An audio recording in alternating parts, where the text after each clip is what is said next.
Buenas noches, soy Mariela Linares, médico residente de tercer año del Hospital Hermilio Valdizán de la especialidad de psiquiatría. Y es un gusto poder compartir hoy con ustedes la charla que se titula Suicidio no es un acto de cobardía, es sufrimiento, ya que el mes de septiembre lo destinamos, según la Organización Mundial de la Salud, a la prevención del suicidio.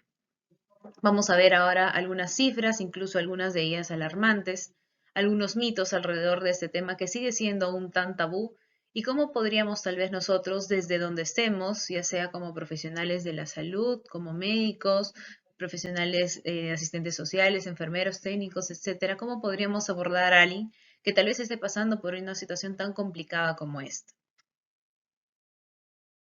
En la página de la OMS, de manera gratuita, podemos descargarnos y tener acceso a esta información. Vemos estas infografías donde la OPS trata de brindar algunos gráficos que podrían llegar a la población. Por ejemplo, este de acá. Si está pensando en suicidarse, comuníquese con alguien de su confianza, busca ayuda profesional. O la de acá, que dice, la pandemia de COVID ha impactado negativamente en nuestra salud mental. Y eso lo sabemos todos. Algunos de nosotros necesitamos apoyo psicosocial. Y con estas frases que ojalá puedan generar algún cambio en la población donde dicen sepa que no está solo o aún hay esperanza. Y también en la página de la OMS tenemos esta información expresada en gráficos donde nos comparten estos datos de que en el mundo 1 de cada 100 muertes son por suicidio. Y esta que es aún más impactante, en la que cada 40 segundos alguien muere por suicidio. Teniendo en cuenta entonces estas cifras que siguen incrementadas, se ha destinado desde hace unos años, principalmente la OMS, que el 10 de septiembre es el día destinado para el Día Mundial para la Prevención del Suicidio, siendo el lema de este año crear esperanza a través de la acción, de tal manera que se puedan realizar medidas estratégicas y objetivas para poder disminuir estas cifras tan alarmantes. Vamos entonces ahora a ver algunos mitos alrededor de este tema, como les digo, tan tabú y que muchas veces generan aún más distancia con las personas que están pasando por una situación tan difícil. Y pongo por acá algunos stickers, que son estas imágenes que nosotros compartimos por WhatsApp, porque en realidad los profesionales, nosotros de salud mental, cuando escuchamos algunos de estos mitos, nuestras caras podrían ser como estas. Y sin embargo, tal vez esto nos puede llevar a que querramos poner nuestra cara así. Y lo que tenemos que hacer es educar a la población. Y justamente estos medios lo que estamos haciendo ahora es tratar de educar para evitar que alguien más vuelva a decir o declarar algunos de estos mitos que pueden llegar a ser muy hirientes para la población que está sufriendo. Vamos a ver entonces. Este acá, nadie puede evitar un suicidio. Es imposible. Falso. Es cierto que la persona que ha tenido un gesto suicida o intenta cometer un suicidio es la única responsable.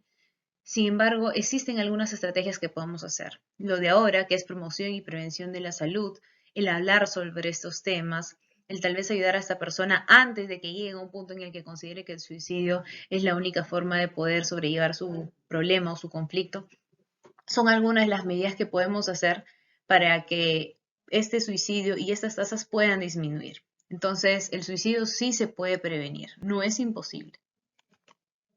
O este de acá, solo un experto puede evitar el suicidio. Falso.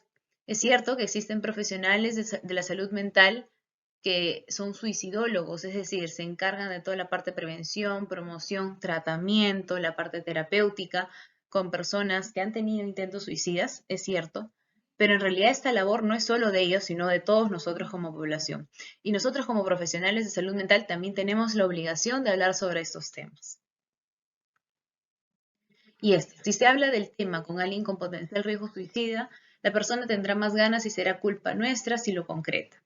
Pues antes se creía esto, si nosotros hablábamos sobre el suicidio, se iba a generar un ambiente en el que la persona tal vez podía sentir que estábamos promoviendo que llegue esa conducta. Y se ha visto que en realidad no es así, porque cuando ponemos el tema sobre la mesa, puede ser que esta persona considere que esta es una oportunidad para poder hablar de lo que está sufriendo. Vamos a ver algunos otros mitos. El niño no se suicida porque no entiende qué es el suicidio. También falso, porque aunque las cifras en niños no son tan altas como en otros grupos etarios, los niños también pueden llegar a suicidarse. Acá, la persona con riesgo suicida evidente es 100% segura de querer hacerlo. Falso. Es cierto que tal vez una persona que tiene un plan elaborado, muy estructurado, puede haber tenido bastante tiempo pensando en cómo cometer el suicidio. Sin embargo, estoy plenamente segura que esta persona no está con el 100% de confianza de querer hacerlo. Entonces, por ahí, aunque sea ahí una probabilidad baja, pero aunque sea hay un poco de esperanza de que esta persona pueda revertir esta situación. Y la de acá, cuando alguien ya decidió acabar con su vida, no hay nada que se pueda hacer. Falso también. A veces incluso en el último instante la persona puede recapacitar y considerar otra opción. Este mito, las personas con riesgo de suicidio no comunican sus intenciones.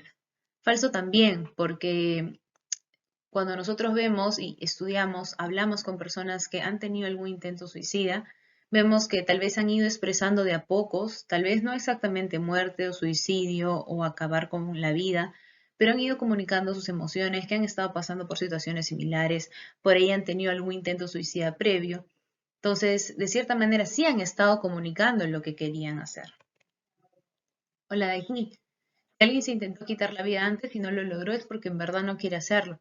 Nada más falso que esto, porque incluso nosotros consideramos que el principal factor de riesgo para que una persona cometa suicidio es justamente que haya tenido un intento previo de este. Hola de aquí. Solo las personas deprimidas se suicidan. Falso también. Existen diferentes patologías de salud mental que predisponen a una persona que pueda cometer un suicidio, no solamente las que son deprimidas o las que están deprimidas. Y ahora vamos a ver un poco cuál es la diferencia entre estas dos. Y por ahí unos últimos mitos. Si alguien se autolesiona es porque está de moda. Falso también.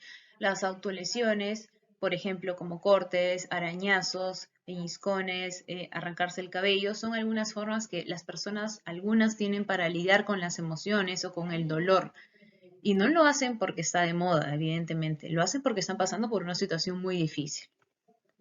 O las personas con riesgo suicida están locas o enfermas. Falso. Es cierto, como digo, que las personas que cometen el suicidio tienen posiblemente alguna patología de fondo, algún trastorno de salud mental. Sin embargo, estigmatizarlas con estos términos como locas o enfermas solamente genera que aún más esto se siga perpetuando. Y ¿no? El suicidio es un acto de cobardía o también de valentía, lo cual es totalmente falso, porque en realidad el suicidio es una forma que ha encontrado esta persona que está sufriendo de poder lidiar con toda esta situación. Y no considero que sea ni de cobardía ni de valentía. Por lo tanto, que quede claro que en realidad la única etiqueta que puede calzar en el suicidio, no valentía, no cobardía, debilidad, tristeza, depresión, esas etiquetas evitémoslas. Lo que calza en realidad para el suicidio es sufrimiento. Y una persona que está pensando en el suicidio es porque en verdad está sufriendo. Por lo tanto, para que quede claro con respecto a algunos de los mitos que habíamos conversado hace un momento, es que suicidio es distinto de depresión. Y no es cierto que todas las personas que están deprimidas se suicidan y al revés. No es cierto que todas las personas que se suicidan están deprimidas. Por lo tanto, que quede claro que el suicidio es diferente de la depresión. Sin embargo, como ya lo comenté, toda persona que tiene un trastorno de salud mental sí tiene más riesgo de cometer un suicidio. Eso sí se ha visto. Y para que quede aún más claro, vamos a hablar un poco solamente sobre la depresión y los criterios diagnósticos. En realidad, la depresión es un trastorno sí, de salud mental que se caracteriza principalmente por dos cosas. Uno, el ánimo triste y o la pérdida del interés o del disfrute. Es decir, la pérdida o la disminución en el placer, por ejemplo, para ir a bailar, para estar con los amigos, para ir al cine, para conversar, incluso el disfrute de la comida. Entonces, estas dos situaciones son importantes y son uno de los requisitos, digamos, que nosotros tenemos en cuenta al momento de diagnosticar una depresión. Sin embargo, además de estos dos, pues existen otros factores que también están asociados a la depresión y que suelen acompañarse de estos ánimos tristes y la pérdida del interés o del disfrute, que son cuáles: cambios en el apetito y por ende esto se repercute en aumento o disminución del peso, o alteración también del sueño, ya sea mucho o poco sueño.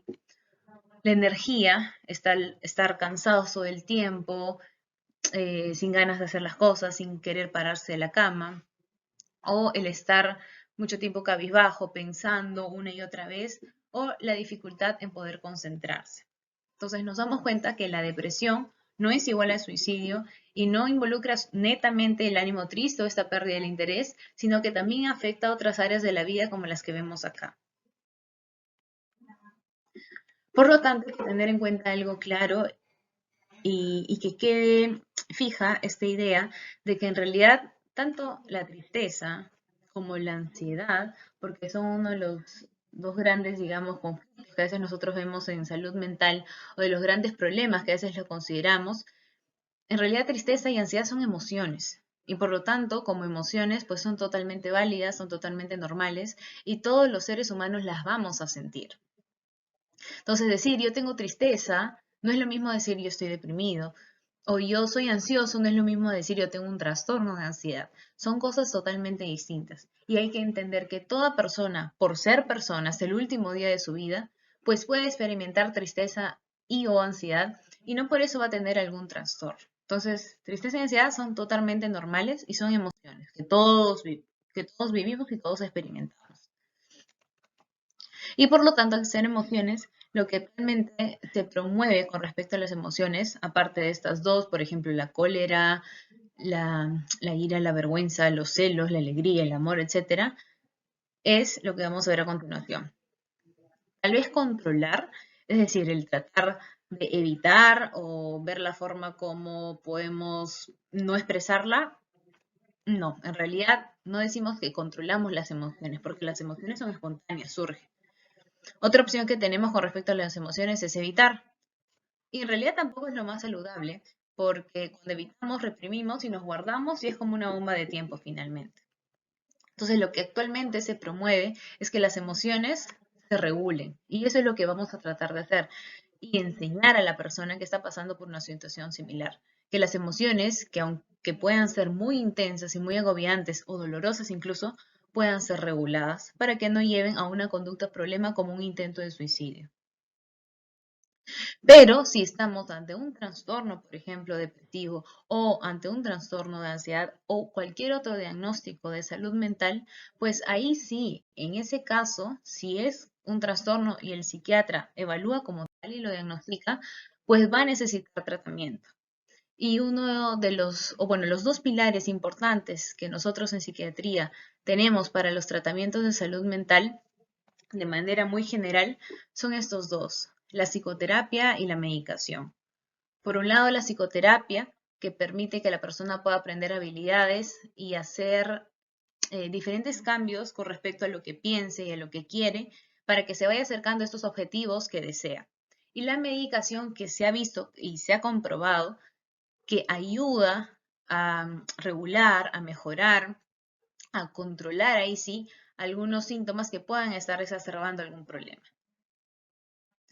Y por lo tanto, más importante aún que el tratamiento, la medicación, la psicoterapia, que ya son en la fase tardía, es decir, cuando ya la persona ha tenido algún diagnóstico y está con un trastorno activo, la idea es que podamos hacer como estos espacios prevención y promoción de la salud. Por lo tanto, para concluir, vemos que el suicidio es un problema de salud pública, por lo tanto es algo de lo que hay que hablar, no podemos dejarlo de lado y todos nosotros como profesionales de salud, principalmente los de salud mental y en nuestro entorno en general que trabajamos con otras personas, tenemos que estar al tanto de lo que ocurre. Y como dice acá, podemos hacer algo al respecto desde donde estemos. La idea es que al menos escuchando, como dice acá, lo principal, dando una palabra de aliento, poniendo el oído para esa persona que tal vez está pasando por una situación muy complicada, podamos brindarle este espacio para que pueda desahogar. Y también recordar esto, no tenemos que ser expertos en el tema, no tenemos que tal vez saber mucho, pero si tenemos la intención y nuevamente, como digo acá, principalmente escuchar, pues ya va a ser más que suficiente para poder ayudar a esa persona que está pasando por un cuadro similar. Muchas gracias, espero que esta información haya sido de ayuda y que podamos ir llevando esto a más personas.